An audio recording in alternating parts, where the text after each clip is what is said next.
actually, most of the time now, a residency is the entire postgraduate training is considered your residency. It used to be you did a one-year rotating internship where you do all the fields. That's what I think. That's what I was looking at. There may be some vestiges of that left around, but I think for the most part, physicians who graduate medical school enter a residency, and that first year you're considered an intern, but you're in the residency program. Say, for instance, in family medicine.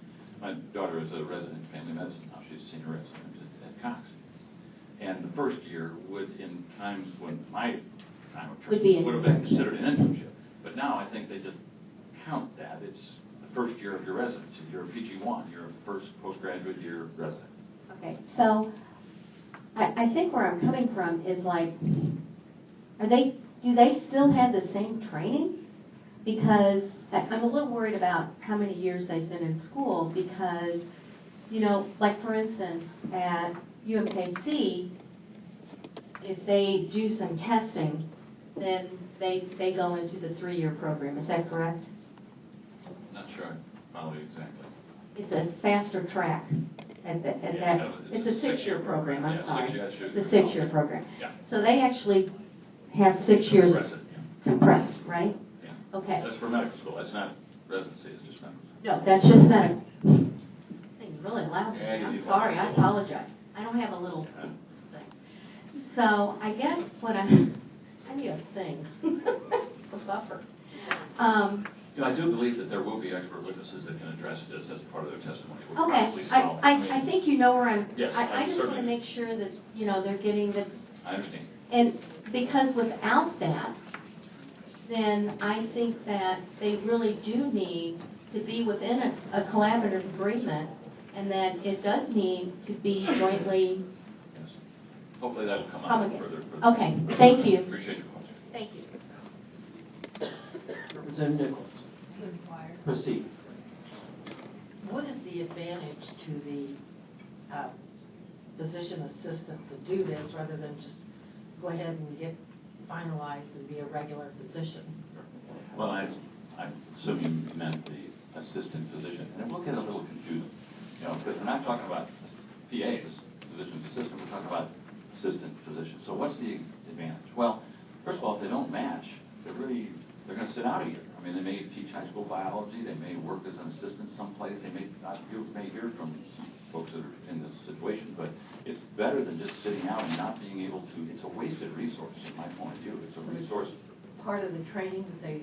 Well, it wouldn't really. It's something to use their expertise and their training to bring to bear. I mean, if I were a young person in this position right now, I would really relish the concept of going out to a rural area and trying to solve one of Missouri's thorniest problems. I mean, I think it's a resume builder. And, I talked to a doctor, Dr. John Wheat, who's a state senator in Alabama, and is also a physician, and we've discussed this concept.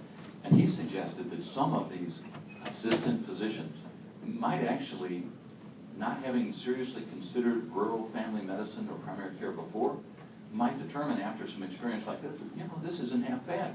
This might be a decent career for me.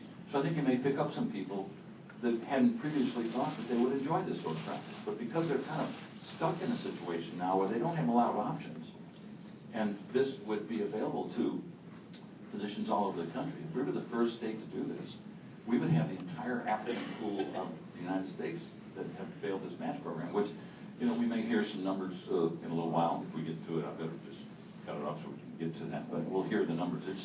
I really searched for the data. It depends on what category of individual you're talking about, but it's at least in the hundreds and it could be in the thousands. Further questions? Response from Representative Carpenter. Proceed. My first question is really just a question. I don't know the answer. On the there's a requirement that they have proficiency for the new assistant physician, proficiency in the English language. Is that a requirement that exists for other or physicians or APRNs or PAs right now? You've asked me a question, the answer to which I'm really not sure. Why have you included it for assistant physicians? I think the concern is that depending upon what category of individuals we include in this, it could be that many of these are international medical graduates that may not be proficient in the English language. And so it's just an extra safeguard. I think we don't want to create a situation where there's a substantial language barrier in our underserved areas. We wouldn't want our folks who are desperate for medical care to then have an additional language barrier that further inhibits their access to care. It's strictly. I understand the thought there. I mean, if you've got a better idea, I'm all open. If it doesn't apply to the other groups, they're still serving people. That's a legitimate point, and I can see. Just curious. And then my second question is sort of along the lines of language again. You know, you have the name badge idea, which is to try to help clarify to the public, you know, what. And I see your point of view on that.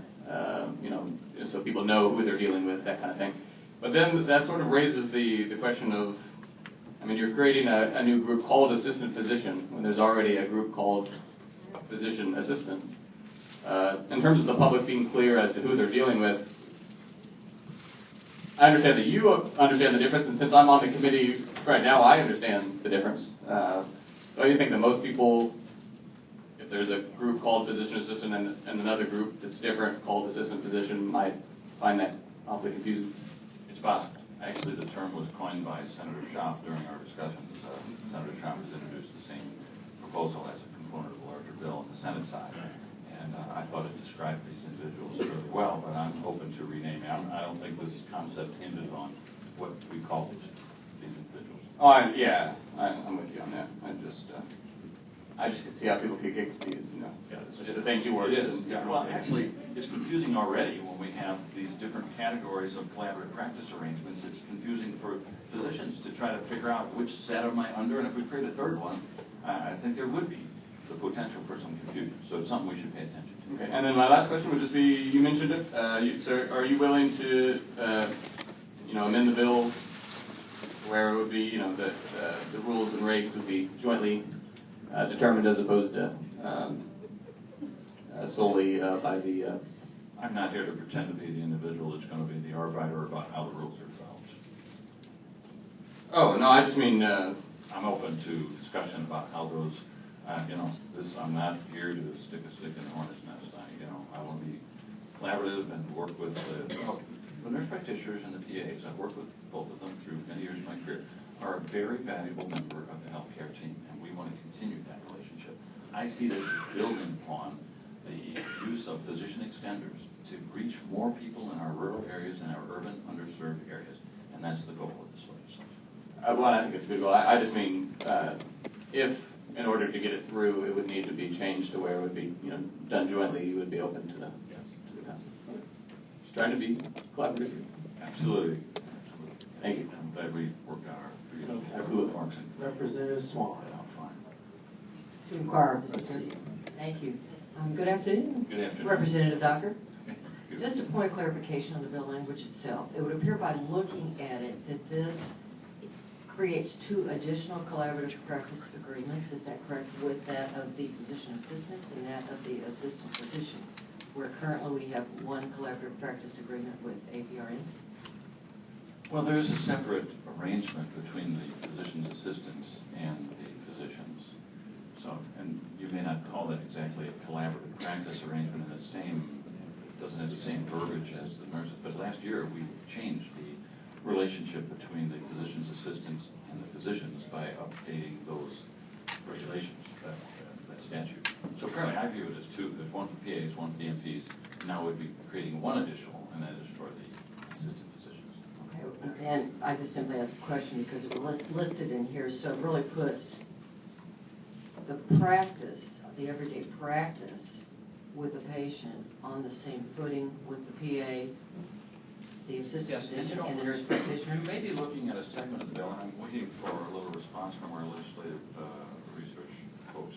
I do believe there may be a typographical error in the bill that describes a collaborative arrangement between the PAs and physicians, when I believe it should have been the assistant physicians and the physicians, which only points out what Representative Carver was saying earlier, that there is potential for some, complication and confusion here. So that may be the section you're looking at, and maybe afterwards we can get with legislative research and see if that was a typo, that I believe it was.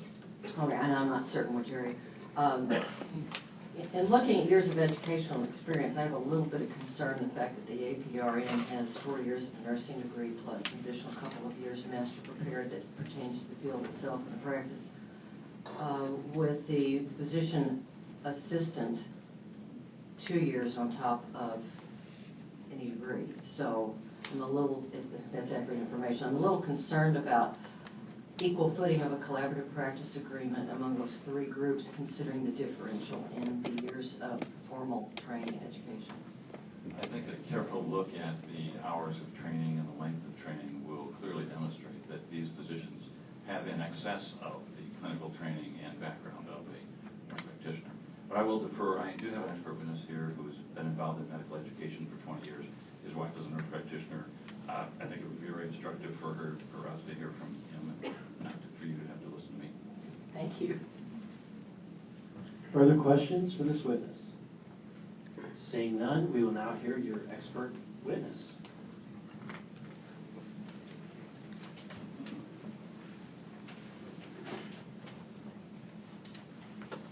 Good afternoon, everyone.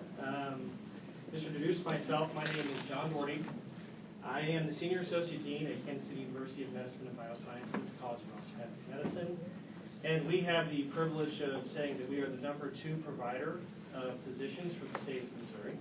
We are also the #1 provider of primary care physicians for the state of Missouri, and the #1 provider in rural and underserved physicians for the state of Missouri amongst all medical schools that are here in the state. As Dr. Frederick mentioned, my wife is a nurse practitioner, and I have taught in medical education for about 20 years, physicians for the 20 years, nurse practitioners for 10 of those years. I was faculty at UMKC and KU's School of Nurse Practitioners, so I have a lot of background experience in the educational background of both professions, and have had collaborative agreements with multiple nurse practitioners through the years. I will tell you that to answer the question specifically, there is 2 different pathways that this potential bill will need to address. And in our world, in my world, I'm an expert in development of physicians from the first day they enter school until the day they complete residency. So we have mentioned here to the fact that the students, when they graduate from medical school, must successfully accomplish the second part of boards. And there's 2 components to that. The first part is the cognitive or the written exam, and the other part is the skills assessments, where they all go to a single individual spot, and they go through standardized patients, which are in essence actors that pretend to be ill, and the students must successfully diagnose and interview the individual in the room to pass that test. So the perspective that we're talking about, those individuals, to get to that point to graduate from medical school, have accomplished 3,200 hours of clinical supervision under a physician. 3,200 hours. The first 2 years are spent currently in a classroom taking regular lecture material. And then the last 2 years, which is basically 20 months, if you will, is spent under the direct supervision of a physician in some clinical entity. Sometimes it's a hospital, sometimes it's a federally qualified health center, sometimes it may be in their individual office. And like I mentioned, I was faculty for nurse practitioners, and as a comparison, the nurse practitioners spend about, as a minimum, and it says minimum, of 660 hours in clinical supervision underneath either another nurse practitioner or underneath a physician. So that's about 4 months of clinical exposure compared to 20 months. And I 100% agree with Dr. Frederick. The interprofessional component of the collaboration between the 2 professions is essential to meeting the needs and goals as we move forward to taking care of the population in Missouri. Some other facts about Missouri: we're the #1 exporter of medical students to the rest of the country. We have an excess of medical students and in a shortage of places to train physicians who wish to stay in the state of Missouri. And I think you're going to hear from one individual here in a little bit. Once you get through with medical school, as Dr. Frederick said, you go into what we call the match process. You find a home as a resident. And the residency program has 2 different avenues. One avenue is accreditation, which leads up to professional registration that you're that falls in the purview of this committee. The other avenue associated with this is funding. And those are two completely separate roads. They don't cross over, they don't have any relationship. I can get an accreditation for a residency program today, but it may not necessarily be funded. The federal government, under current guidelines, is the #1 funder of residency training programs once they graduate from medical school. And CMS has funding sources. There's direct and indirect sources to pay for that. The #2 funder of graduate medical education is the Medicaid system. And in the state of Missouri, we are the #9 in the country as far as the amount of dollars that go towards graduate education funding, and $110 million get put out from this state to graduate medical education. The challenge that we have is that it's not potentially, in my personal opinion, directed to where the most impact could have as far as the needs of the state for our patients that live in rural and underserved environments. There is an additional funding source that came out through the Affordable Care Act. You can get a designation of a teaching health center. One of the elements to have that is a federally qualified health center. And when you get that designation, then through the Affordable Care Act, you can receive funding annually to support individuals that have graduated from medical school and are going through residency training. And the current statutes on the accreditation side, there is a requirement for interprofessional education. So with the new regs that have just come out for interprofessional on the ACGME side, which is the MD side, and the AOA side, which is the DO side, you are required to have in that residency training the ability for interprofessional activities with not only nurse practitioners, but with respiratory techs, paramedics, all other allied health professions. So that is an element that this type of a program would roll into and assist. I would say that this past year, for my school, we have 250 kids that graduate every year. And of those 250, I had to send out 150 students, now we're still talking about students, outside the state of Missouri because I could not find a place in Missouri that these students could train. They want to stay here, but they can't because we don't have enough slots. Residency-wise, I'm going to use Truman Lakewood. Truman is in Lee Summit, Missouri. They have a family practice residency that takes 14 residents a year. They had 700 residency applications for 14 spots. 14 spots. Of those, about 100 were U.S. graduates that were MDs, 100 were U.S. graduates that were DOs, and 500 were international graduates. So it used to be when I was a program director down in Joplin at Freeman Health System, I had 2 open spots a year, and I was tickled to pieces to get 3 applications. That meant I got to choose. But now, with the kind of shortage that we have in training spots, we're seeing this much of a dramatic change in the last 15 years as to students who are graduating that wish to be here, but we have no home. So what I see as a medical educator, professional medical educator, is this type of new pathway would then allow me the opportunity to keep more students who wish to be in Missouri, and to have them go into rural and underserved. To answer the question you asked earlier as it relates to supervision, as it stands now under the federal guidelines, the first 6 months, the requirement is one-on-one supervision for the first 6 months of medical school. After that, it can be 4-to-1. Nurse practitioners, as soon as they graduate from nursing school and they get their license, they can go 3-to-1 on supervision. And I have supervised up to 3 nurse practitioners at a time. There is no rules or regs that say that supervision of a resident supersedes or impacts the nurse practitioners. You can still supervise 3 nurse practitioners at a time, and still in the first year, first 6 months on one-to-one, have supervision of a graduate physician. That's how we label it right now. I said a lot. I'm sure there's questions. Thank you. I do have a question. I've heard that within the field there are also internships for physicians. Can you explain that? Okay, so after you get done with medical school, 4 years of medical school, your first year out is what's known as an internship, which, as Dr. Frederick says, can be combined as an element of an ongoing residency program. Residency programs are from 3 to 5 years long, depending on what specialty you go to. Pretty much anything when you have a knife in your hand, it's going to be 5 years long. Primary care, for the most part, is 3 years. I believe emergency medicine is 4 years and OB is 4 years. So that internship is that first year. One of the questions that was asked earlier as it relates to these graduates, their first year, and Dr. Frederick has it included there as far as benchmarks. As an academic institution, I have the capacity and the ability to benchmark these individuals before they go into rural Missouri. We're in the process of breaking ground in Kansas City on a 27,000 square foot simulation center. So I can come in, do objective, competency-based assessment, have them go to the rural and underserved, and then we can do, throughout the year, push out academic material to them and then assess them through that year. That will give some framework.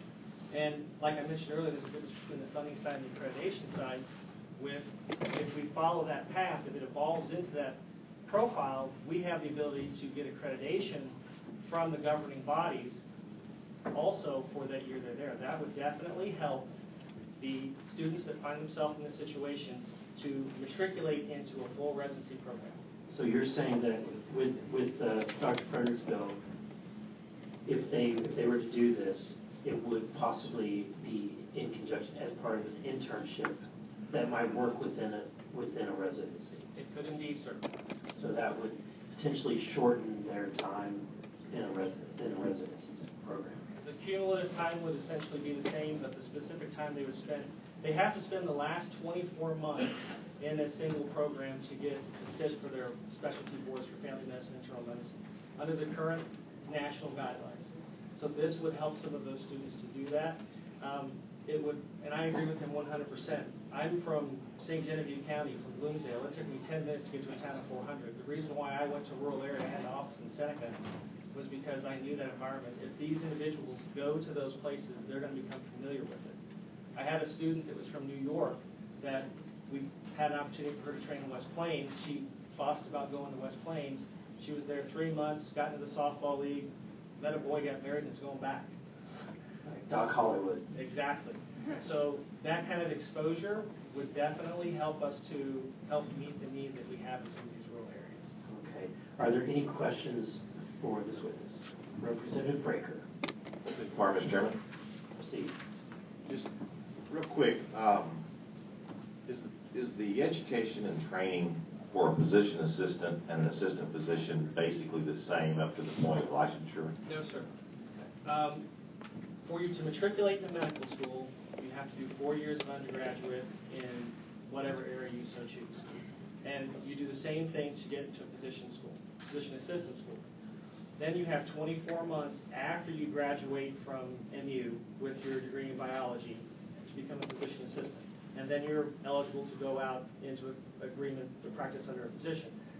For our kids, there's 4 years at Mizzou, 4 years in medical school, and then 3 years of residency. So we're talking about an additional 5 years of training beyond a PA. And so at the point of this new license, at what point would that be at then? Beyond, after the 4 years? After the 4 years, and it would be their first year beyond graduation. They would have graduated from medical school, they would be MD or DO, and they would have the first year to where they are after that. And currently in the state of Missouri, you cannot get an unrestricted license until 1 year, until the end of that year right now as it stands. There's another exam that you have to take, the third part of boards that accomplish at the end of that first year after you graduate. After your 5th year, you come out of Mizzou, you take another test. So you have wind up taking 4 exams up to that point. You bring that to the Board of Healing Arts, you apply for your Missouri license, and you have an unrestricted license. You can, what we affectionately refer to as moonlight, anywhere in the state independently. Is there isn't a reason, I mean, is there really a reason we need to issue another license, or since they're going to be working under a doctor, could he not make the determination, or could that authority not be given to him as to whether they could go out on their own or not? I mean, I guess I'm trying to figure out how we could eliminate having to issue another license. I understand what you're saying. There would have to be, there is no existing program that Dr. Frederick's proposing currently that would allow that to happen. It could, like I said, the accreditation side is one way, the funding side is another. The real issue on this is it gives the opportunity to fund that type of program to exist. And then, yes, an individual physician would be overseeing them and then could say, you know, you're doing what you need to do, or we can have an objective, competency-based assessment that could say, these are the 42 things that we need you to demonstrate your ability to do. You've done it. And that would be along with all the other national guidelines and standards. And just one little side note, maybe you could change the name to deputy position instead of assistant. That would be less confusing on most of it. Thank you, Mr. Chairman. Thank you. Representative Nager. To inquire, and I will make it very brief. Thank you. Dr. Neely just brought up something really, Representative Neely, to me, and that is with nursing homes. Would these doctors be able to help out in those situations? Because we do have, in a lot of areas, the nursing homes, which do have a lack of care, even in areas that aren't necessarily in need. Absolutely, and as a graduate of my school in 1987 and practicing as a primary care physician in rural Missouri, he's spot on. We need they can participate in the rural nursing homes or in any nursing home for that matter. What would have to happen, similar to any other collaborative agreement, the physician would have to come back through and sign off. And the reason to sign off is it relates to billing and making sure that it got through the process under a recognized provider number. Thank you. Okay, are there any other questions? Seeing none, we would now like to hear someone else who's testifying in favor of the bill. Good afternoon, Mr. Chairman. I'm Ed Kababe, past president of MSMA. I'm speaking on behalf of the Missouri State Medical Association.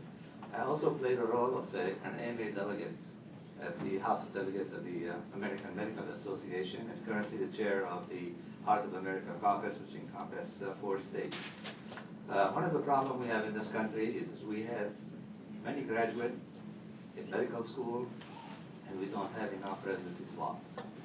And that is mostly arising from the fact that we have limited funding for graduate medical education. And the AMA has been working very hard to try to increase funding, but as you know, the economics of this country at this time does not allow for this. We've been looking also for other sources for funding besides Medicare and Medicaid, as my previous colleague testified about, including trying to tap insurance company and other sources like corporations and so forth. But so far, this has failed.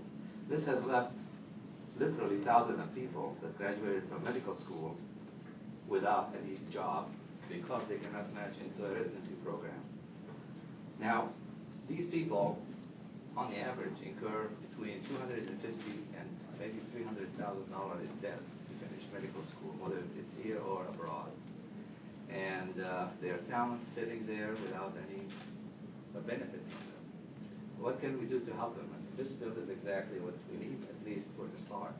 This bill would allow these physicians who graduated from medical school with quite a bit of experience in education and quite a bit of clinical exposure to assume a job of taking care of patients in needed area under the supervision of a licensed physician. And this is very important because we know, especially in the state of Missouri, based on the fact that every year our Conrad 30 program, which allow J1 physicians that are international medical graduates to work in a rural area or underserved area in Missouri, all 30 positions go like that, and there are hundreds of other applicants that could not find those positions. So we do have a need in the rural area, underserved area. We can put those people in. What do they gain? First of all, they earn a salary. They get experience. They get exposure. They get enhance the possibility of getting a residency program later because of the experience they gain under the supervision of the physician. So it's all win-win because the area that is deprived of practitioners will have somebody to provide the care, and they also gain financially and educationally to further their career.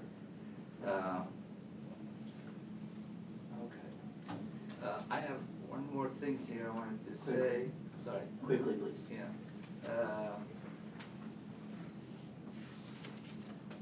guess I'll take the Okay, question. thank you very much.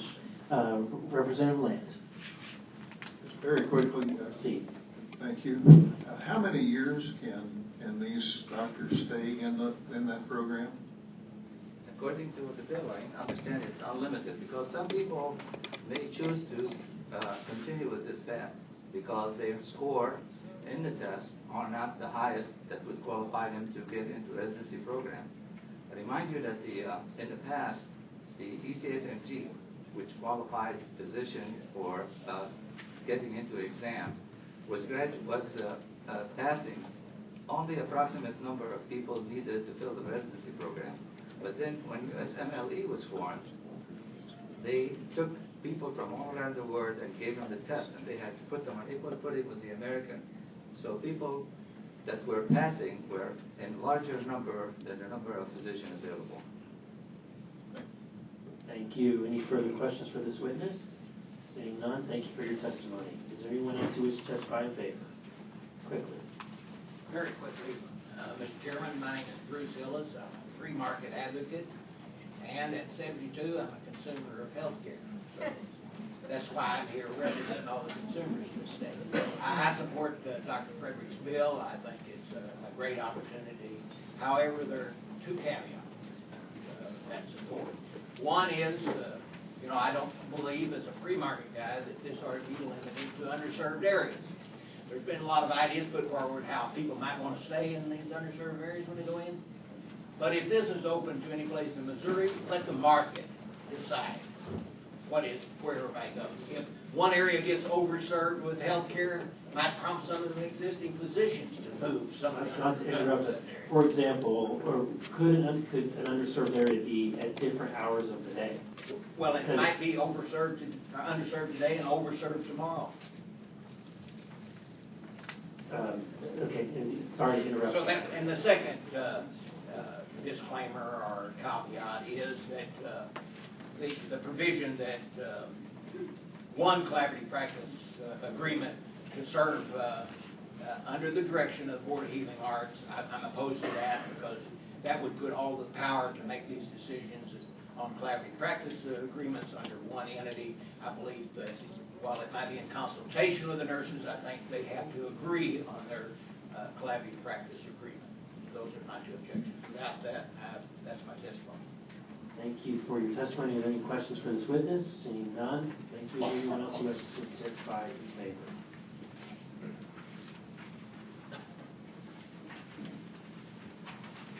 Good afternoon, Mr. Chair Burlison, Mr. Vice Chair Elmer, and esteemed members of the committee. I'd like to thank you for the opportunity to speak here today. My name is Priyank Shah. I'm a physician in St. Louis and work as a clinical research assistant in urgent care facilities around St. Louis. For the sake of brevity, I won't minimize the topic. I'd just like to say that I think the pervasive theme for this bill is to allow physicians who have not matched into a program that's been outlined by my predecessors the opportunity to maintain their skills and utilize them in some kind of medicinal aspect. That being in rural communities.